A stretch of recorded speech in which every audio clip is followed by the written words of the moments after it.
Bonsoir Jean-Baptiste Gaudinot, installez-vous, vous êtes donc le porte-parole de ce forum des jardiniers. Ça rassemble qui? Ça rassemble une série de personnes qui sont actives dans des potagers urbains. Je peux résumer ça à grands traits? Oui, globalement, merci beaucoup pour l'invitation. Je ne suis pas porte-parole, je suis membre du forum qui rassemble effectivement une cinquantaine de groupes citoyens qui s'occupent de défendre des espaces verts partout à Bruxelles, que ce soit des potagers ou des jardins ou parfois des friches, voilà, tout ce qui contient de la chlorophylle vivante. Alors il y a actuellement donc une campagne de communication d'un ministre Frémaux qui vante les espaces verts en invitant la population à les redécouvrir. Alors on parle de 122 parcs et forêts, 2135 hectares d'espaces verts, 50% de la surface de la région est faite d'espaces verts. Et malgré tout, vous dites ces espaces verts, ils sont vraiment menacés aujourd'hui. Pourquoi? Enfin, certains d'entre eux. Oui, alors c'est dommage que la ministre ou l'un de ses représentants n'ait pas pu discuter avec. C'est vrai qu'on les a invités, elle n'a pas souhaité venir sur ce plateau. Voilà, effectivement, il y a encore beaucoup d'espaces verts dans la région Bruxelles-Capitale et c'est heureux. Il faut bien tenir compte du fait que la forêt de Soignes représente une grosse proportion de ces espaces verts et qu'elle est à un endroit de la région et pas ailleurs. Donc il y a une grande difficulté sur l'accessibilité des espaces verts pour les Bruxelloises et les Bruxellois. Et quand on regarde par contre le maillage vert à l'intérieur des zones urbanisées, alors là on est dans des quantités ou des proportions d'espaces verts par habitant qui sont correctes mais pas du tout extravagantes par rapport à ce qui se passe à côté. Mais surtout ce dont il faut le tenir compte, c'est de la situation globale qui a été évoquée par vos invités précédents.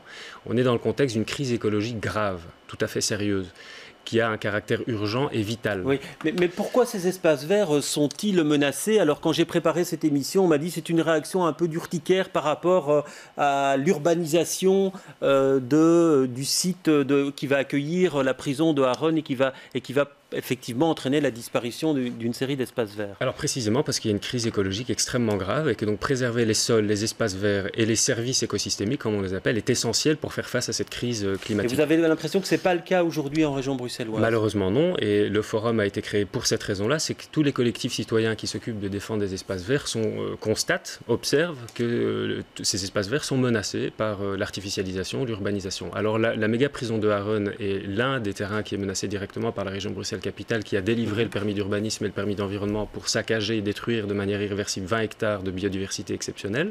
Mais c'est un terrain parmi d'autres. Il y a 50 hectares qui sont directement menacés partout à Bruxelles.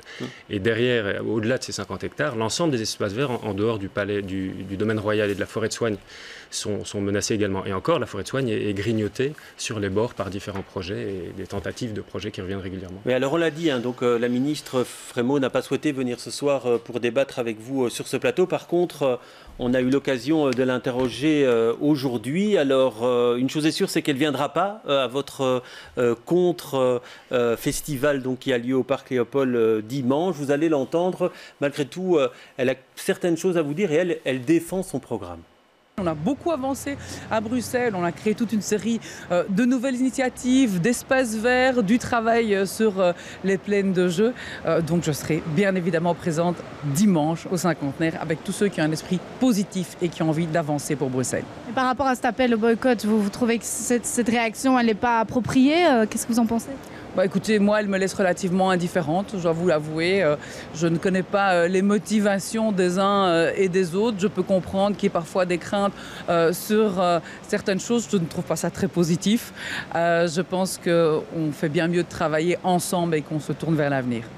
Voilà, travailler ensemble, est-ce que vous ne pensez pas que vous auriez été plus efficace en y allant à ce festival de l'environnement? Alors nous avons travaillé ensemble avec le CDH, nous avavons rencontré son président, M. Ludgen, et le directeur de cabinet de Mme Frémaux, qui nous ont affirmé, par exemple, pour le projet de prison Harren dont je m'occupe, je suis faire partie de ce groupe dans le forum, ils nous ont affirmé que le projet était mauvais et qu'il fallait faire quelque chose pour l'arrêter. Fort malheureusement, juste après, ils ont délivré le permis d'environnement, puisque le permis d'urbanisme est sous la compétence de M. Vervoort. Donc nous avons essayé de travailler avec la ministre, avec son cabinet et avec le président du CDH. Et vous avez l'impression qu'on vous a consulté, mais pour la forme, si je vous comprends bien. Exactement. Ce qu'on observe par ailleurs dans le forum, c'est qu'il y a un blocage de la démocratie, de l'inclusion des citoyens dans le processus démocratique. Il y a des dispositifs de participation citoyenne qui existent, notamment dans le cadre des enquêtes publiques, mais ce qu'on constate, c'est que dès que les projets ont une certaine importance, les citoyens peuvent s'exprimer, mais leur avis n'est pas pris en considération. Les projets sont ficelés avant. Et c'est cousu de fil blanc, c'est connu, ça n'est pas une critique extravagante que de dire ça, c'est écrit de multiples parts. Mais juste pour revenir à ma question, est-ce que ça n'aurait pas été un message plus fort de dire on va au Festival de l'environnement et on dénonce les différentes choses que vous exposez ce soir? Alors, qu'est-ce que ça aurait pu apporter de particulier? Non, nous ce qui nous semble, c'est que ces critiques sont établies dans le mouvement environnemental depuis des décennies. Et la fête de l'environnement arrive comme une opération de communication qui profite au gouvernement. Madame Frémaux vient de l'affirmer encore. Et donc, dès lors, je ne sais, il y a un reportage qui passe là. Oui, ce sont quelques images de la fête de l'environnement de l'année passée, effectivement. Excusez-moi. Et donc, il nous semble que c'est largement préférable de faire apparaître, en créant un événement alternatif, ce décalage entre, d'une part, une communication présentée comme positive, de la main gauche, et de la main droite, la délivrance d'actes très très négatifs qui consistent à détruire l'environnement et la nature bruxelloise. Ouais. Alors, pour revenir, c'est vrai qu'effectivement, il y a des espaces verts qui sont menacés aujourd'hui. Mais si on regarde le bilan, il y a aussi eu des créations d'espaces verts. Il y en a un tout près de la rue Mazouille à Scarbeck. Il y a eu le parc de Tour et Taxi.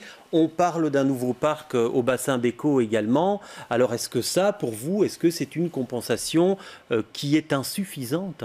Elle est insuffisante. D'abord, il faut compter les hectares globaux qui sont grignotés, qui diminuent au fur et à mesure. Donc, si on a des compensations inférieures au capital ou au patrimoine préalable, on a une perte effective. Par ailleurs, ces parcs sont souvent semi-naturels. C'est-à-dire, il est même question parfois de construire des parcs sur des anciens parkings, ce qui écologiquement est une aberration complète. On a donc une terre, un sol non artificialisé, qu'on urbanise et on crée à côté un petit parc semi-naturel avec une couche de terre sur du béton. Ça n'est pas sérieux. Et vous connaissez également un des objectifs de la région, effectivement, c'est de faire face au boom démographique et pour ça il faut mobiliser des réserves foncières. Vous dites quasiment le contraire, vous dites aujourd'hui qu'il faut un moratoire sur les espaces fonciers qui restent disponibles. Il ne faut pas construire dessus, alors pourquoi être aussi radical ? Eh bien, ce n'est pas radical, c'est raisonnable. Encore une fois, il faut se placer dans le contexte général. Nous sommes dans le contexte d'une crise écologique aiguë qui se ressent également à Bruxelles sous différents aspects, notamment la pollution de l'air, la pollution de l'eau, l'électrosmog, la disparition de la biodiversité. C'est tout à fait sérieux. Et ce qui se passe à Bruxelles se passe partout ailleurs. Et donc, on a un problème d'équilibre général à restaurer. L'équilibre ne peut pas être restauré à Bruxelles si on continue d'artificialiser les sols et de détruire les derniers espaces verts. La crise du logement est absolument essentielle. Pour le dire simplement, au sein du forum, il y a plusieurs personnes qui vivent cette crise du logement. Donc ce n'est pas un forum de bobos, comme ça nous est parfois opposé. C'est absurde de dire ça, c'est un argument bof-bof. Et donc l'urbanisation de ces zones sera peut-être une solution à cette crise du logement ? Alors, le problème est le suivant, c'est que dès lors qu'il n'y a pas de volonté politique de mettre un terme à cette crise du logement, et elle existe depuis plus de 30 ans, on sait en gros ce qu'il faut faire. Il faut réguler le marché immobilier, il faut limiter les loyers, il faut construire du logement social et du logement acquisitif, pas du haut de gamme, du prix accessible. Ça demande une volonté politique qui n'existe pas. Et le peu de volonté politique qui est observable se déplace vers les espaces verts, qui sont des espaces qui sont peu défendus et qui sont facilement accessibles. Donc plutôt que de prendre des décisions politiques fortes, on se détourne et on bétonne les derniers espaces verts. Si on voulait vraiment protéger la situation, la population, et protéger la nature en même temps, qu'est-ce qu'on pourrait faire ? Réglementer le marché locatif et faire un moratoire sur la bétonisation. Les deux se renforceraient mutuellement. Et il faut d'ailleurs observer qu'en Flandre, il y a une politique stop béton qui est en train d'être mise en place progressivement. Elle ne l'est pas encore, mais elle est en développement, puisque au nord du pays, on est bien conscient qu'on ne peut pas artificialiser la totalité. Alors dernière question, et je vous demanderai d'être bref. Donc c'est une première édition cette fois-ci au Parc Léopold dimanche. Vous voulez en faire un événement récurrent ? Oui, tout à fait. Il est question de construire une dynamique citoyenne qui existe déjà. On n'invente rien du tout, mais on y contribue modestement. Ce qu'on observe, c'est qu'il y a un blocage de la démocratie, c'est qu'il y a une non prise en compte de la protection de l'environnement et de la nature. Et donc, on veut créer une dynamique citoyenne sur le long terme qui permette de reprendre la main tranquillement, sereinement, mais avec conviction. Très bien, merci d'être venu sur notre plateau.